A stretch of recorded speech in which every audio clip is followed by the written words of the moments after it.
And welcome to this webinar to celebrate the launch of our Confined Spaces qualifications.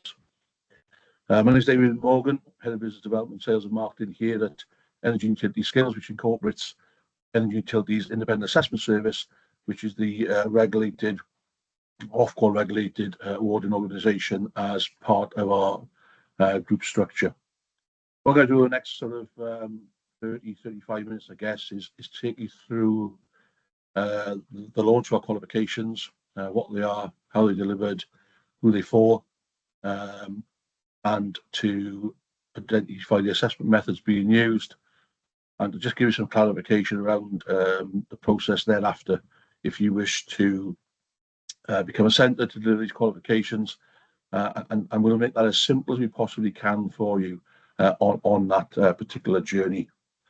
In terms of questions, please feel free to post questions at any time in the chat, and equally we will open up at the end of the presentation the opportunity for you to ask questions if you wish to do so. Alternatively, we will provide you with a QR code shortly to enable you to ask those questions via email to my colleague James Wingworth.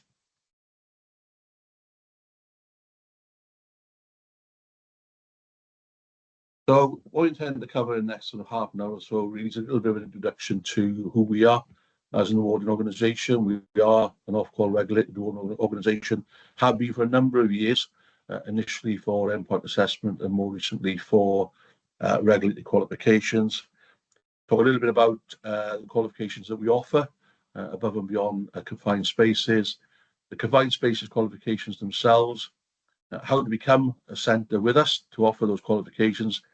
And that is somewhat different to our approved provider status for other programs, which some of you might offer through the EUSR brand. So EUSR is a non-regulated offer, qualifications very much a regulated offer, and therefore the process of centre approval and the demands that go with that are somewhat different, but we will support you on that journey to make the centre approval process as easy as we possibly can. And I say, happy to take questions either in chat or at the end of the presentation. I'm supported by Joe, who's looking after the chat questions as they come in, and also my colleague James, who's with me to check any technical aspects. Should we get any questions around technical interpretation of any questions you might have. I also have on the webinar today some other colleagues who joined us for the purposes of their professional development. So you will see 3 or 4 other colleagues from Energy and Utility Skills on the webinar.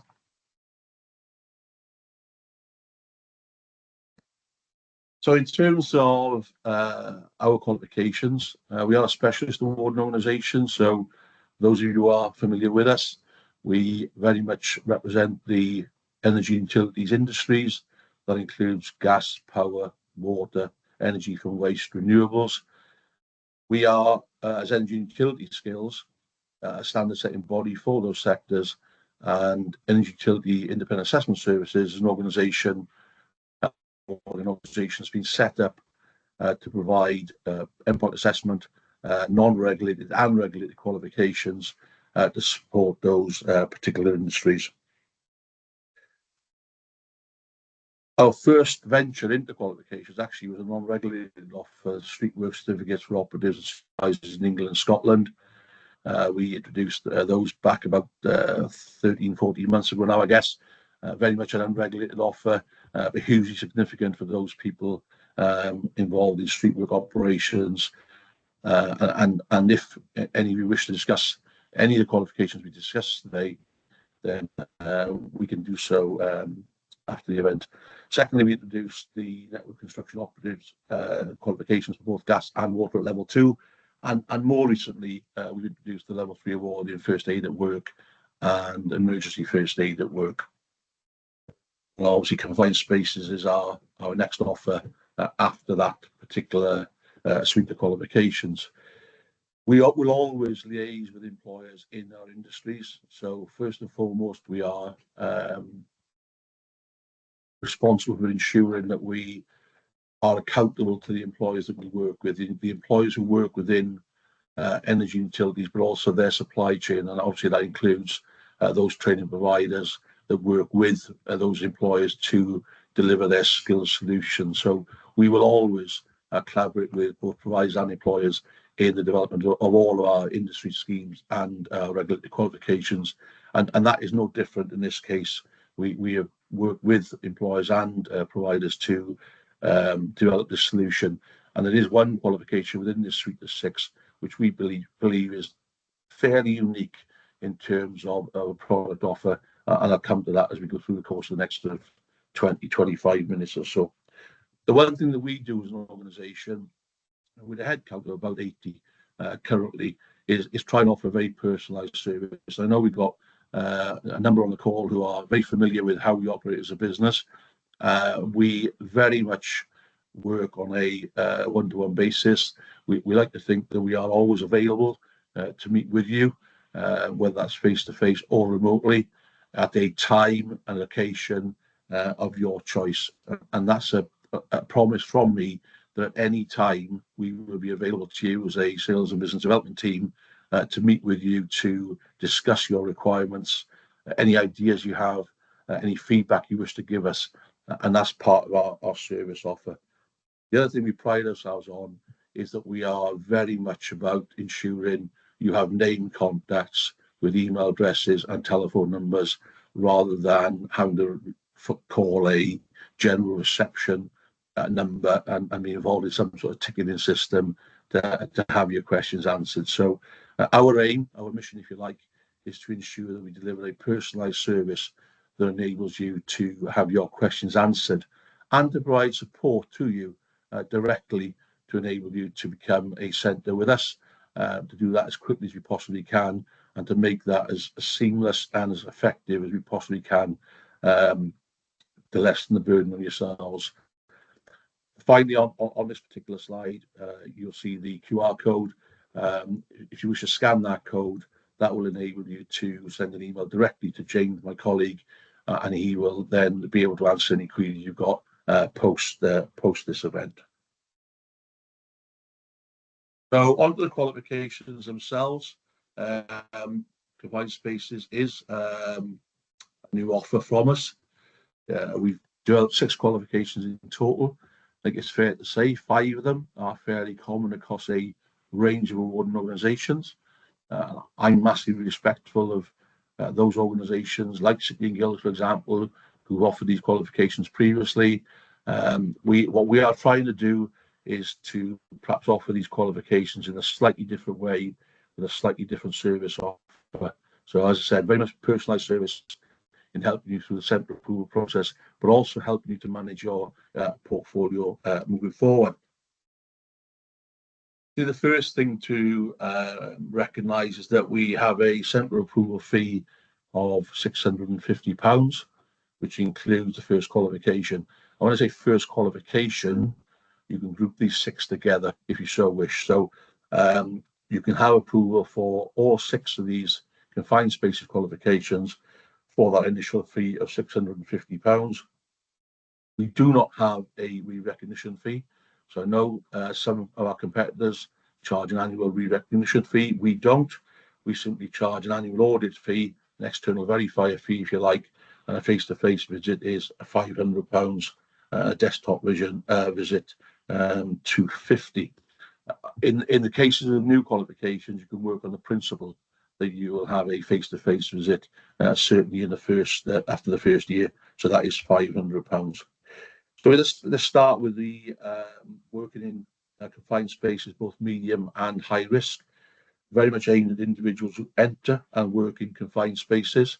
And you'll see from the table on the left that we have 15 guided learning hours for medium and 20 guided learning hours for high risk. That's indicative.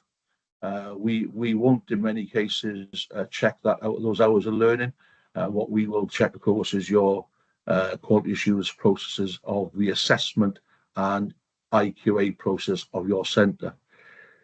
The knowledge component of the award, both medium and high risk, is assessed through a multi-choice question paper and a practical observation. couple of things to bear in mind here, and this cuts across all the qualifications with the exception of the manager one, which I'll come to later, is our multi-choice question papers are online through our exams platform. You get an instantaneous result, but you also get a report that identifies and details the strengths and weaknesses of the individual's answers. So you will have a report at the end of that online test which indicates where questions were answered correctly and incorrectly, not by question, but typically by learning outcomes or groups of learning outcomes. So there's an opportunity there to identify what somebody may well have passed. There might be some areas of weakness in their knowledge which you may want to address at a later stage or use it as part of some professional development process going forward. So multi-choice question paper online, available 365 days a year, instantaneous result, and a report detailing the strengths and weaknesses of the answers within that particular test. And then secondly, again, this is for five of the qualifications, does not include the manager qualification. There's a practical observation. We'll provide you with the documentation to undertake that practical observation. A couple of things to bear in mind here, that the assessor for the practical observation has to be either a qualified assessor, so D32, 33 in old money, A1 in slightly less older money, and then the variations around assessing competence in the workplace or assessing learner achievement, or working towards one of those qualifications.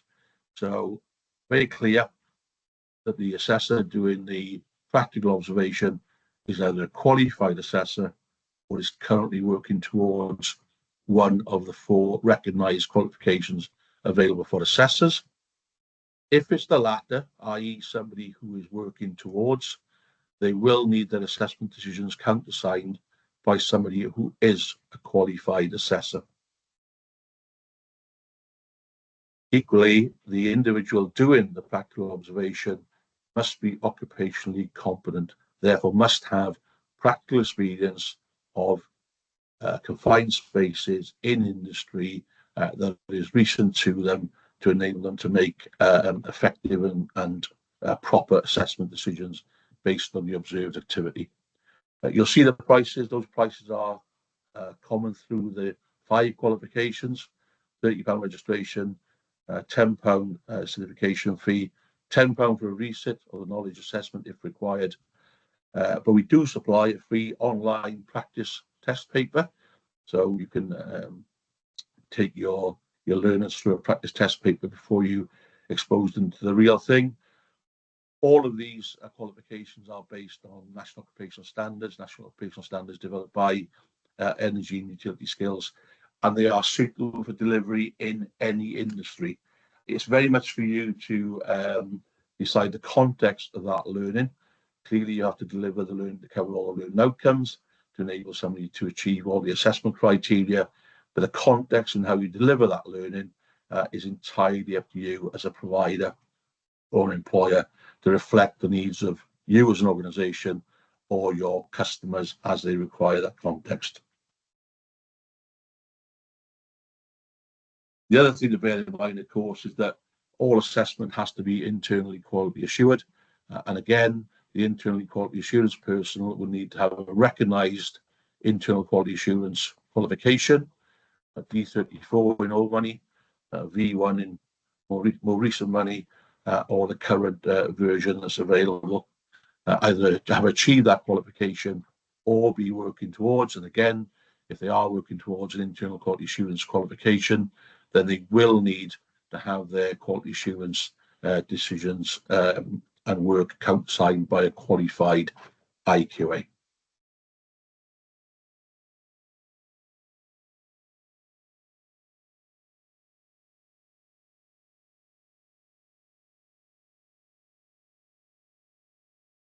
Then move on to those people who are taking the role of top person or entry controller, and who do enter the confined spaces.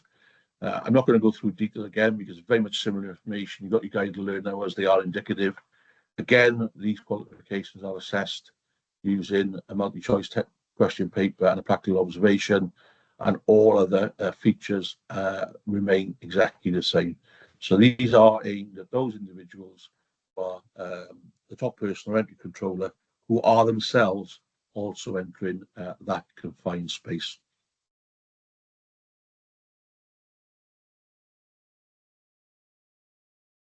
We then have the level 2 award in control entry arrangements for confined spaces. This is aimed at the top person or entry controller who is not entering the confined space. And once again, on the left-hand side, 20 guided learning hours assessed in exactly the same way, a free online practice paper for this particular role, again, suitable for delivery in any industry, and the same costs associated with that process. And our final qualification, which we believe is, if not unique, is certainly very different to what's currently in the market. It's a level 3 award in managing confined spaces site. This is aimed at managers or supervisors who are responsible for the site itself. So those people who have responsibility for things like risk management, risk assessment, safe working, permits to work, safe systems of work. The person who has overall responsibility on that site in the context of confined spaces. So we are aware there are similar-ish qualifications out there. This has very much been developed in conjunction with industry, talking to experts in the field, and it was felt that this was very much needed as a next step from top person type role.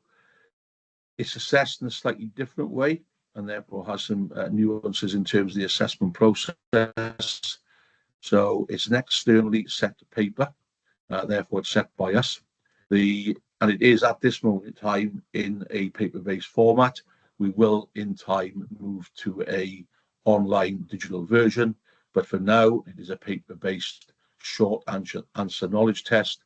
Therefore, we're asking people to write some narrative to explain their answer. That also then will require externally marked paper. That external marking is done by ourselves. So for this qualification in particular, we supply the paper, you will invigilate, but then you will send the paper back to us to have that paper marked. We are estimating a 7-day turnaround time in terms of getting those results back to you.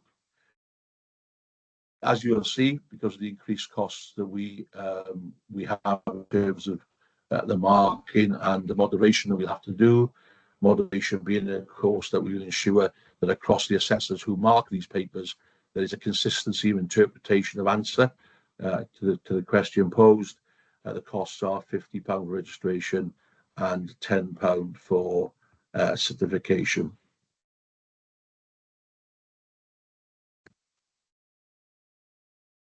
We were asked by industry to produce this qualification.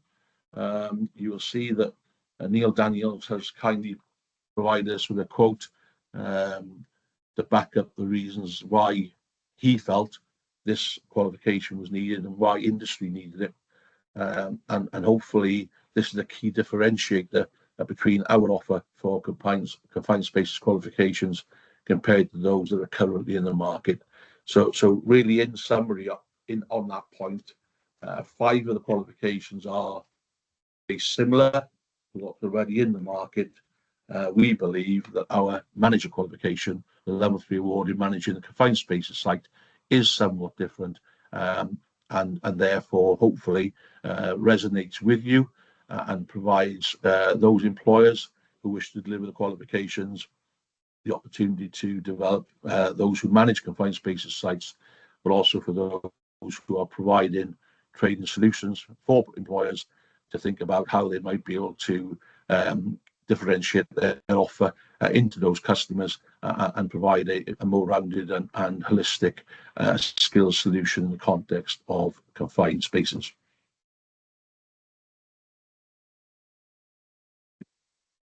So then finally, how do you become a centre with us? We're going to try and make this process as simple as we possibly can. So myself, James and Steve Green, Jack or Iman will be assigned to you as an organisation if you wish to progress your centre approval to deliver these qualifications, and we will support you throughout that journey. And we will support you throughout at least the very first year of your time with us delivering confined spaces qualifications. So you will have a dedicated named business development manager who will help you and support you and advise and guide you through the process and make sure that it's as seamless as it could possibly be in the context of a highly regulated sector. We will also ensure that we provide you with all the necessary documentation to make your centre approval application. We have streamlined that process in the last couple of weeks in particular. So if any of you have previously applied to become a centre with us for other qualifications, you will see a difference. And the main difference being is we now ask you to complete a very simple document that confirms that you have all the necessary things in place. So things like policies and procedures, that might be around plagiarism or reasonable adjustments or similar, that you have the individuals, the qualified assessors who are occupationally competent, the qualified IQAs who are occupationally competent. We simply ask you to complete a document to say that all that's in place. We will then arrange a centre approval visit, and we will come and find the evidence to back up your document. So rather than you have to upload documents to SharePoint, which previously was our process, we will now visit your centre face to face and support you and sit with you to help you locate the appropriate documentation. We will review it on site, and that will enable us to make a swifter decision as to whether you meet the criteria. So hopefully a much more streamlined process and weeks rather than months, and to enable you to start delivering these qualifications sooner rather than later if you wish to do so. That is it from me, and I'm happy to take any